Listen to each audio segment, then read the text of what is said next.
How to create a private board on monday.com. Hello guys and welcome to this new tutorial. In today's video I'm going to show you how simple and easy it is to create a private board into your workspace of monday.com. So we're going to head over monday.com, sign in for an account, and then we're going to set up the workspace that we want to head over for, and then we're going to create the board of. I'm going to give you an example of a public board here, and I'm going to create a new board just in just a few seconds. We're going to add an item to the workspace. As you can see, I'm going to add an item. And from the item list, we are going to choose a board.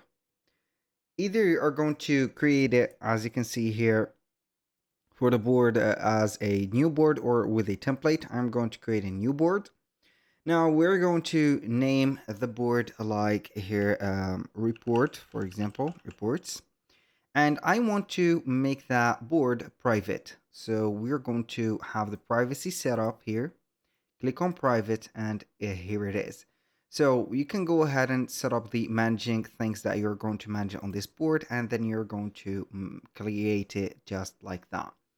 So for the board that you have created already and you want to make it private, basically it is not going to be something doable, and it is not going to be something that you can do it in the way, because you're going to have the board set up for all the teams. You're going to give the permission for all of the team or the members or the users that has been let's say assigned into the board themselves. So make sure that you're going to create or select if you're going to make this board private or public before creating it from the beginning.